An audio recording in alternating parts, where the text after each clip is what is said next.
여러분, 오늘 우리가 읽은 이 누가복음 15장, 이제 1절부터 3절까지 읽었지만 이제 3절의 제일 마지막이 뭐였어요? 예수께서 그들에게 이 비유로 이르시되라고 그렇게 말씀하셨잖아요. 그래서 15장에는 비유들이 나옵니다.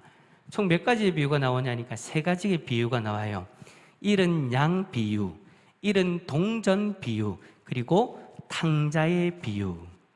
여러분, 이 가운데에 탕자의 비유는 우리 주일학교 친구들도 여러 번 설교를 들었을 만큼, 말씀을 배웠을 만큼 잘 아는 그런 내용이죠. 원래 예수님이 이 3편의 비유를 누구에게 들으라고 말씀하셨냐면 바리새인들과 서기관들에게 들으라고 말씀하신 거예요. 당시 여러분, 유대 사회에서 세리들과 창녀와 이방인들은요, 사람 취급을 받지를 못했죠.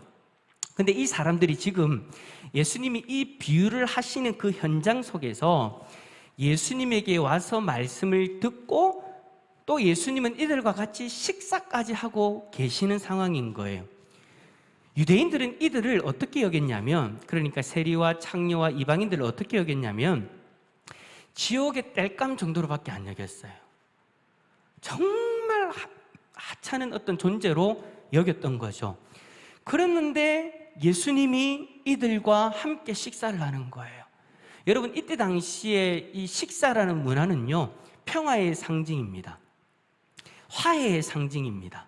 함께 앉아서 식사를 나눈다는 것은 그만큼 그들에게는 의미가 있는 거다라는 거예요. 근데 이것은 유대인들이 봤을 때, 그러니까 바리새인들과 서기관들이 봤을 때는 예수님과 이 죄인들이 앉아서 식사를 한다? 상상도 할 수 없는 일이에요. 예수님은 유대인이잖아요. 유대인이 이 죄인들과 함께 앉아서 식사를 한다? 상상도 할 수 없는 거예요. 그래서 이들이 어떻게 하냐면 예수님을 비판합니다. 어디 저 사람들과 함께, 어디 저런 사람들과 함께 식사를 하냐? 그렇게 비판을 해요. 그런 상황에서 예수님이 오늘 이 비유들을 이야기하시는 거예요. 근데 이 비유는 종교적인 깨우침을 담고 있는 비유이지만 그 내용들을 가만히 한번 보면 일반적인 가정생활에서도, 가정생활 차원에서도 충분히 생각할 게 많은 그런 비유인 것 같아요. 특히 여러분, 탕자의 비유를 보면서 자식 키우는 부모의 입장에서 이 비유를 보면 더욱 그렇죠. 살아있는 아버지에게 유산을 요구하리만치 당돌한 작은 아들, 좋게 말하면 여러분 진취적인 기상을 가지고 있는 사람이다라고 이야기하겠지만 세상으로 나아가기에는 너무나도 준비되지 않은 그런 철부지 아들의 모습이었잖아요. 근데 그가 아버지에게 받았던 돈을 다 잃었어요. 여러분, 돈을 다 잃었다는 것은 무엇을 얘기합니까? 우리 친구들, 돈을 다 잃었다는 것은 무엇을 의미하는 거예요? 돈을 다 썼다고. 맞아요. 근데 돈을 다 썼는데 그냥 쓴 게 아니에요. 다 잃었어요. 잃었다는 말은 무슨 의미가 있어요? 실패했다라는 거예요. 아버지 돈을 가져와갖고 이만큼 부풀렸다, 벌었다, 그러면 성공한 거지만 세상적인 기준으로 봤을 때는 돈을 다 잃었다는 건 실패했다라는 거예요. 그리고 친구가 하나도 없다. 힘들어요. 너무 힘든데 나를 도와줄 친구를 찾아볼 수가 없는 거예요. 친구를 찾을 수 없다. 여러분, 무엇을 이야기하는 겁니까? 사회적으로 실패한 것을 이야기하는 것이죠. 그리고 하늘의 아버지와 그리고 아버지에게 내가 지금 죄를 지었다. 그렇다면 여러분, 뭘 얘기하는 겁니까? 종교적으로 실패한 것을 이야기하는 거예요. 그 자리에서 줄여 죽는다고, 굶주려서 죽는다고 스스로 후회한다? 그것은 곧 인간적으로 실패한 것을 이야기하는 거예요. 이리 봐도 저리 봐도 지금 뭔 얘기하고 싶냐면 그 둘째 아들은 철저하게 실패한 인간이라는 거예요. 철저하게 실패한 아들이라는 거예요. 몇 억 챙겨가지고 가출한 아들이 누더기 옷에 돼지 똥내가 가득한 그런 더벅머리 모습으로 돌아온다. 여러분 한번 생각해 보세요. 부모님에게 여쭤봅니다. 그 아들이 여러분들의 아들이라면 여러분들의 마음이 어떨 것 같습니까? 저는 아들이 없지만 만약에 제 딸이 그런 모습으로 밖에 나갔다가 그런 모습으로 돌아온다? 가슴이 답답해질 것 같습니다. 다행히 아직까지 그런 일은 일어나지 않고 있습니다. 할렐루야. 여러분의 아들들이 만약에 그렇다면 그러지 않겠어요? 뭔가를 해보려고 아버지에게 받을 건 다 받아가지고 그렇게 나간 거예요. 다 시도해봤어요. 이렇게도 해보고 저렇게도 해봤어요. 다 실패했어요. 다 실패하고 완전 패배자의 모습으로 몰골도 엉망진창이 되어져가지고 집으로 돌아온 거예요. 그런 아들 보고 있으면 부모의 마음이 답답해질 수밖에 없죠. 그리고 우라가 치밀을 수밖에 없어요. 그리고 혈압이 여러분 서울과 부산을 왔다 갔다 합니다. 무슨 말이에요? 높아졌다가 낮아졌다가 높아졌다가 낮아졌다가 그런 걸 경험하게 되는 거예요. 그래도 여러분 어떻게 하겠어요? 이래도 저래도 내 자식이잖아요. 여러분 한 번 해병만 영원 해병이 아닙니다. 우리 성도님들 중에 해병대 나오신 분 계세요? 없군요. 준훈이 해병대 가나? 안 가나? 해병대 가지 마라. 고생하러 가지 마라.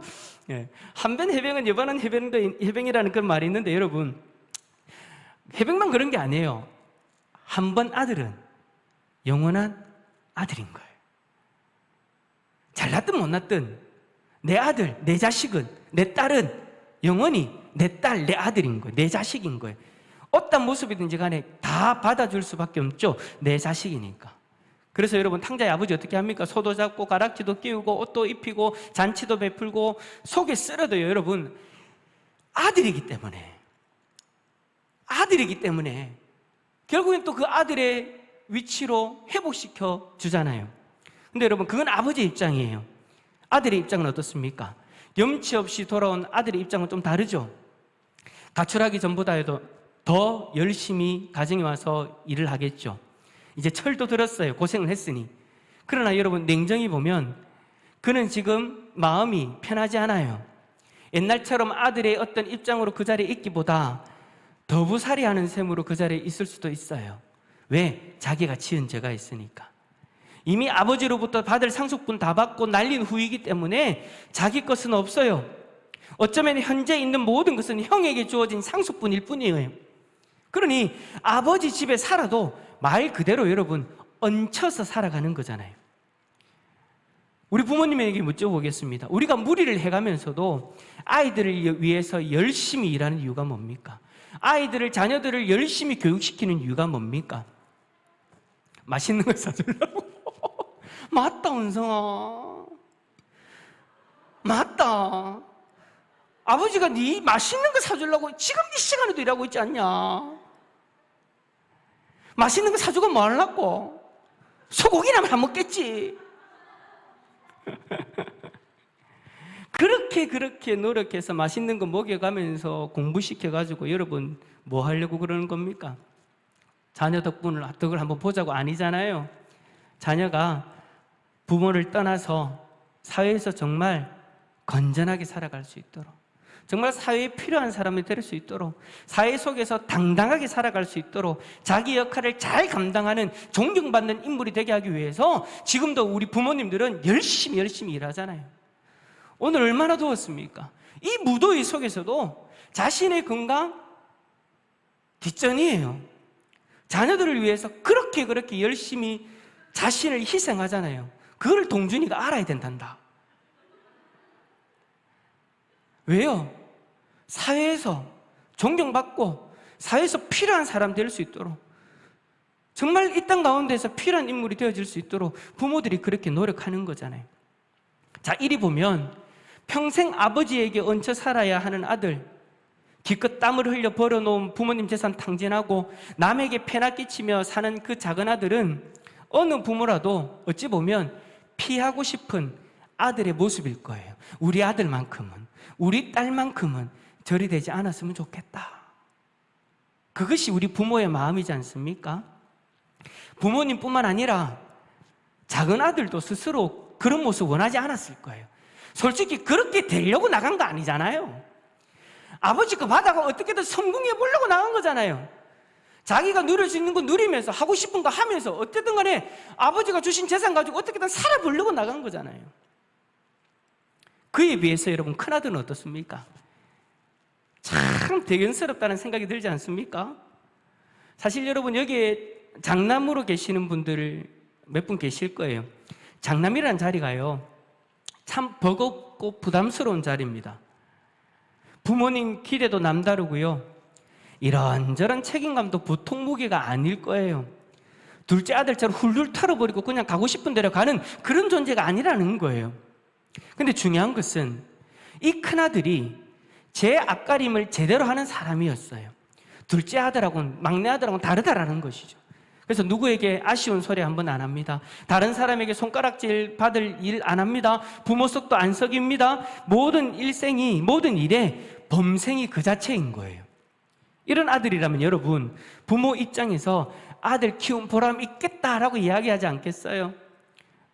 오집사님 하진이가 정말 그렇게 모범적인 모습으로 살아가면 야, 내가 딸 잘 키웠네 안 하겠습니까?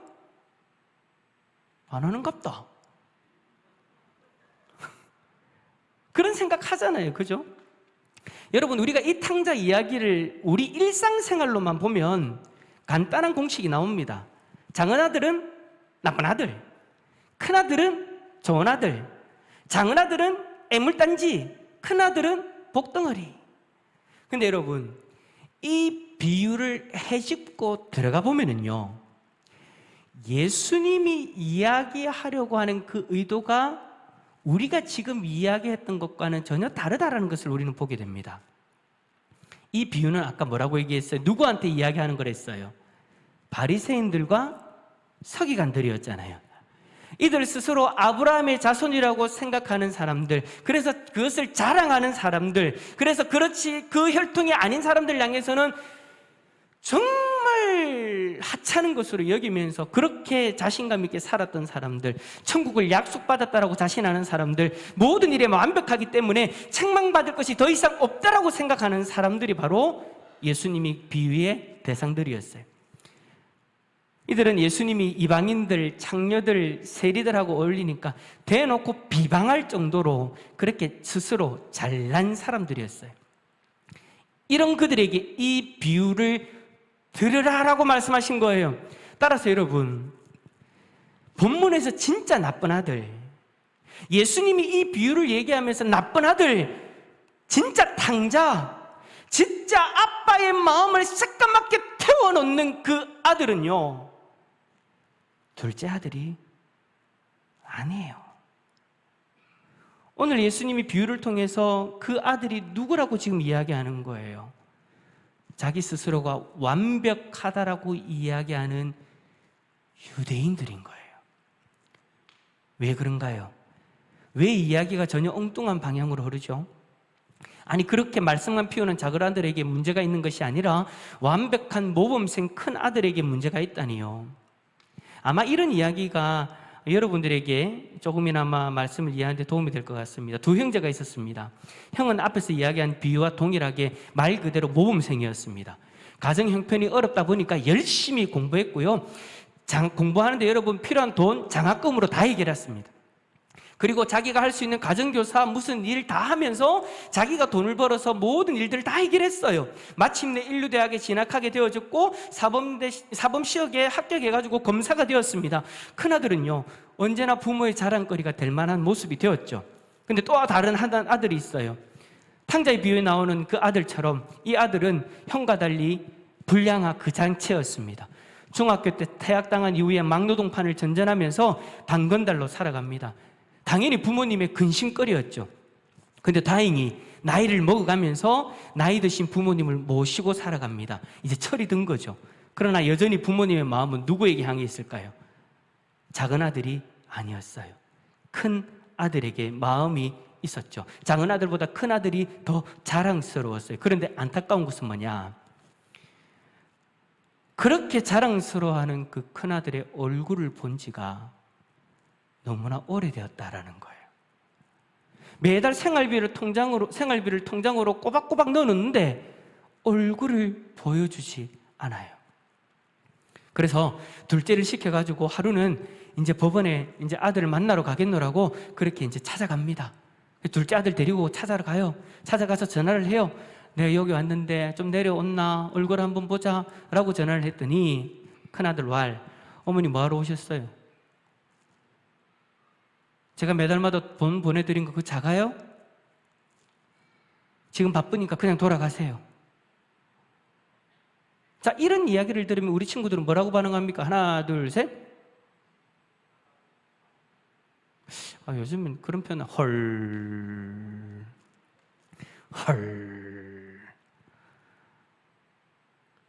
와, 큰아들이 정말 어머니의 마음에 자랑거리였는데 그 아들이 지금 어머니를 문전박대해 버리는 거예요. 4-5시간이나 걸려가지고 아들 얼굴 한번 보러 온 그 노모였는데 그 잘난 아들은 2-3분이면 내려올 거리를 내려오지 않고 그 노모를 그냥 돌려보내요. 아마도 화려한 검사 신분에 쭈글쭈글한 그 시골 노파가 어머니인 것이 부끄러웠던 모양입니다. 너무나도 완벽한 그 아들에 비하면 너무나도 보잘것없는 노모와 동생이었던 거죠. 이렇게 어머니를 대해도 이 아들은 여전히 어머니의 마음에 자랑스러운 아들인가요? 진짜 탕자는 누구인가요? 예수님이 말씀하시는 진짜 탕자는요, 못나 빠진 둘째 아들이 아니었습니다. 멸시받고 천대받는 이방인과 죄인들이 아니라는 거예요. 스스로 너무 완벽하다고 생각하는 그 유대인이 예수님이 말씀하시는 진짜 탕자였어요. 이들은 너무나도 완벽해서 아무 누구에도 도움이 필요 없었습니다. 다른 사람을 볼 때 나만큼 완벽하지 않으면 용납이 안 되는 사람들이었습니다. 그래서 잘못한 사람은 도무지 용서가 되지 않아요. 실수를 한다? 도무지 용납이 되지 않는 거예요. 내가 용서를 빌어본 일이 없으니 용서해 줄 수도 없습니다. 내가 손을 벌려본 일이 없으니 남을 도와주려고도 하지 않습니다. 스스로 완벽해서 도무지 도움을 줄 일도 도움을 받을 일도 없는 큰아들인 거예요. 예수님은 그들에게 그렇게 말씀하십니다. 너희들이 바로 탕자다.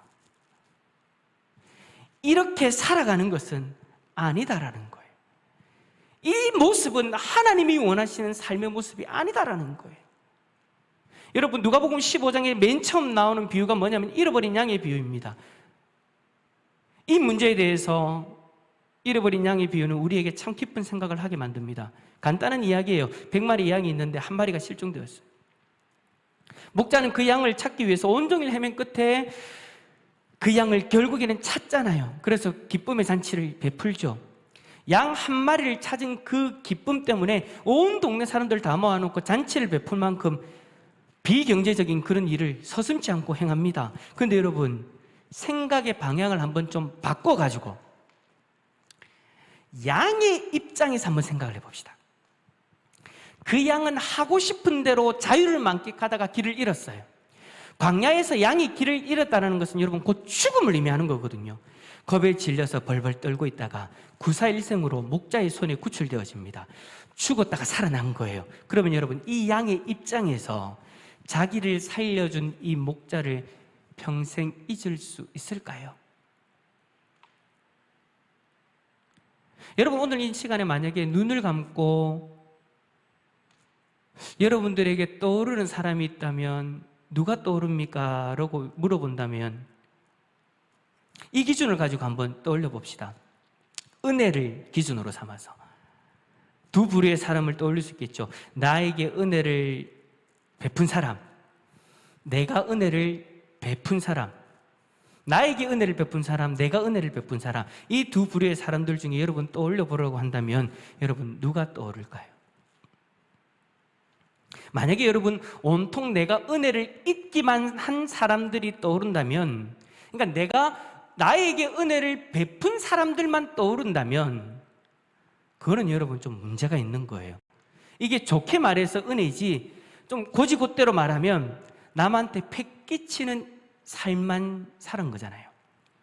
그런데 만약에 떠오르는 게 전부 내가 은혜를 베푼 사람이다?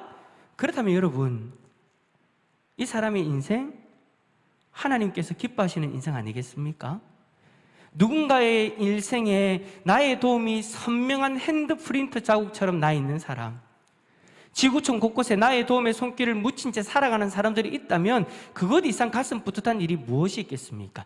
우리가 살면서 부인할 수 없는 것은 우리 모두가 은혜를 입은 사람이라는 것이죠. 우리는 이 땅에 태어나면서부터 은혜를 입었습니다. 기저귀 차고 아장아장 걷던 시절부터 오늘에 이르기까지 수많은 사람들의 도움이 지문처럼 내 삶의 구석구석에 찍혀 있어요. 그것을 부인하면 그게 불쌍한 인생이죠. 비유에 나오는 큰아들이 진짜 탕자인 것도 바로 그 이유 때문 아닙니까? 자기가 은혜를 받은 존재라는 사실을 까맣게 잊고 있는 사람, 그래서 도무지 은혜를 베풀 줄 모르는 사람인 거예요. 검사로 출세한 아들이 한심한 것은 그 이유 아닙니까? 자기는 아무것도 남에게 도움받은 것이 없다라고 생각하는 것, 그래서 남에게 내세울 것 없는 늙은 어머니를 부끄러워하는 것, 그것이 어리석은 모습인 거죠. 이미 어머니로부터 생명이라는 가장 큰 은혜를 입었는데도 말입니다. 우리가 아이들을 키울 때 여러분 정말 잘 키울 수 있는 비결이 있습니다. 검사, 판사로 키우면 물론 기쁘죠. 부모님은 기쁨 맞습니다. 그러나 그보다 더 큰 기쁨이 있습니다. 그것은 여러분의 자녀들이 남에게 은혜를 베푼 사람으로 기억이 되는 사람, 그런 사람이 되면 되는 거예요. 하나님이 이 땅에서 섬겨야 될 영혼의 대상을 맡겨주셨을 때 그 영혼들에게 자기가 받은 은혜를 베풀며 살아가는 그 사람, 여러분들의 아들, 여러분들의 딸들이 그렇게 자라면 그 인생 하나님 안에서, 따라서 합시다, 성공한 겁니다. 성공한 겁니다. 사자 단다고 성공한 것이 아니라 은혜를 베푸는 자리에 설 수 있다는 게 여러분 하나님 안에서는 성공하였다라는 거예요. 내가 이 땅에서 섬겨야 되는 영혼들, 하나님은 분명히 우리에게 그런 영혼들을 허락하셨거든요. 그러한 영혼들에게 은혜를 베푸는 자리에 선다면 그게 진짜 성공했다라는 거예요. 다른 사람의 인생에 은혜를 베푼 사람으로 자리 잡는 것, 그게 진짜 자식 농사 잘 짓는 거죠. 우리가 이 땅을 살면서 진짜 잘 살았다라고 말하려면 적어도 내 내리에 나를 고맙게 기억해 줄 사람들이 하나 둘은 있어야 됩니다. 아니 진정 우리가 좀 예수 제대로 믿고 있어, 그리 말하려면 은혜를 베푸는 자리에 서 있을 수 있어야 된다라는 거예요. 여러분, 풀턴이라는 사람이 있었습니다. 이 사람은 19에 아버지가 돌아가셨대요. 근데 아버지가 살아계셨을 때 이 풀턴이라는 사람은 아버지 옆에서 잡지나 신문에 길을 기고하던 아버지를 도와드리는 일들을 자주 했대요. 그래서 타이프도 치고 서재도 정리하고 그런 일들을 했죠. 아버지가 돌아가시고 나서 어느 날 아버지가 사용하시던 서재의 책상에 딱 앉아있다가 무심결에 아버지가 사용하던 책상의 서랍을 열어보았어요. 근데 서랍 깊숙이 들어가 있는 노트 한 권이 있는 것을 발견하고는 그것을 꺼내가지고 딱 펼쳐보는데 아버지의 필기체인 거예요. 아버지의 필체인 거예요. 그래서 그 필체를 아버지 글을 가만히 보니 어머니의 이름도 적혀 있고 가족들의 이름, 이웃과 친척의 이름, 아버지 친구분들의 이름이 쫙 나열되어 있는 거예요. 그런데 그 다음 장을 열어봤는데 거기에는 풀턴이 알지 못하는 이름들이 적혀 있더라고요. 그래서 어머니께 여쭤봤어요. 어머니, 이 노트에 이름들이 적혀 있는데 이 노트가 뭐라고 이름들이 이렇게 적혀 있어요? 라고 물어보니까 어머니가 한다는 얘기가, 그 노트는 아버지가 기도할 때마다 펼쳐놓고 그 노트에 있는 이름을 위해 기도했던 노트란다. 아버지가 항상 그 노트를 펼치고 그 노트에 있는 이름을 불러가면서 기도를 했다라는 거예요. 근데 아들이 이제 궁금증이 생기죠, 풀턴이. 그럼 여기 알지 못하는 이름들은 뭐죠? 라고 물어보니까 어머니가 이렇게 얘기하는 거예요. 그 이름들은 네 아버지에게 상처를 준 사람들의 이름이란다. 무슨 말이에요? 아버지는 자기와 가장 가까이 있는 친족들, 친구들, 이웃들을 위해서도 기도했지만 누구들을 위해서도 기도했다. 상처를 준 사람들을 위해서도 기도했다. 이런 인생이 여러분 예수를 제대로 믿는 인생이지 않겠습니까? 은혜를 베푸는 삶, 다른 사람이 나를 고마워하게 하는 삶, 오늘 본문에 나오는 목자가 양에게는 그런 존재였다라는 거예요. 이 이야기는 다음과 같은 선언으로 끝이 납니다. 죄인 한 사람이 회개하면 하늘에서는 회개할 것 없는 의인 99으로 말미암아 기뻐하는 것보다 더하리라. 우리가 베풀 수 없는 은혜 가운데 가장 큰 은혜는요, 두말할 것 없이 생명을 주는 것이죠. 내가 믿는 예수라는 생명을 다른 사람에게 전해주는 것, 그래서 그 사람이 예수를 믿고 살아갈 수 있게 하는 것, 영원히 살 수 있게 하는 것, 그것 이상의 큰 은혜가 무엇이 있겠습니까? 그것 이상 우리가 베풀 수 있는 큰 은혜가 또 어디 있겠습니까? 예수를 전해주는 일, 그 이상으로 상대방에게 진정한 웃음과 기쁨을 주는 일은 없어요. 예수 그리스도로 말미암아 우리는 이 땅에서 진정한 웃음과 기쁨을 누리게 되는 줄 믿습니다. 그 웃음과 기쁨이 생명을 살리는 거예요. 예수를 믿는다라는 것은 기쁨보다 더한 기쁨, 웃음보다 더한 웃음이신 예수를 만난다라는 거예요. 우리가 그냥 웃기만 해도 여러분 다른 사람들에게 그 웃음이 전달되어지잖아요. 전염되어지잖아요. 이거 좀 안 좋은 예가 될 수 있는데, 제가 예전에 이 영상을 한번 봤어요. 어떤 영상을 봤나니까 이단이에요. 그 이단에서 주장하는 게 뭐냐면 거룩한 웃음이에요. 이 거룩한 웃음이 뭐지 해가지고 영상을 한번 딱 봤어요. 이야, 놀라운 일이 일어납니다. 집회를 막 해요. 이제 무슨 말을 하는지는 잘 모르겠어요. 왜냐하면 그분이 영어로 얘기하셨거든요. 막 설교를 하고 있는데 갑자기 제일 앞에 있는 여자분 한 분이 하하하하 웃기 시작하는 거예요. 네, 여러분, 놀라운 일이 일어납니다. 하하하하 웃기 시작하는데 그 옆에 있는 사람들이 같이 웃기 시작하는 거예요. 제가 여러분 이게 놀라워서 놀랍다고 이야기하는 게 아니에요. 이 일을 놀랍게 보는 게 놀라운 거예요. 왜냐하면 여러분, 우리가 무슨 이야기를 하다가 어떤 사람이 하하하하 막 웃기 시작하면은요 어떻게 됩니까? 그 웃음은요 전염력이 있어요. 아무것도 아닌 일을 가지고 누군가 웃기 시작하면은요 그 옆에 있던 사람들도 같이 웃게 되어져 있어요. 그런 거 경험해 보셨습니까? 저는 그런 거 정말 많이 경험해 봤어요. 무슨 얘기 막 하다가 한 사람이 그게 재밌다고 하고 웃는데 그 웃는 모습 보면서 또 웃기하고 하면서 전부 다 알지 못하는 웃음을 하고 웃고 있어요. 그게 여러분 웃음이란 것이 가지고 있는 힘이에요. 그런데 그것을 가지고 신비한 어떤 영적 현상인 것처럼 거룩한 웃음이라는 그것을 가지고 그 집회에서 이게 성령의 역사라고 이야기하는 거예요. 야, 참네. 별의별 게 다 성령의 역사입니다. 여러분, 거룩한 웃음, 성령의 역사를 경험하고 싶습니까? 오십시오. 그럼 제가 웃겨드릴게요. 만약에 여러분 마스크 안 벗고 제가 재밌는 얘기 해가지고 만약에 한 사람이 웃었다, 그럼 옆에 있는 사람이 뭔지도 모르고 같이 웃을 거예요. 졸다가 일어나서 웃네. 왜 웃어요? 몰라요. 옆에 있는 사람 웃었는데요. 웃음이라는 것은 그런 전염력이 있어요.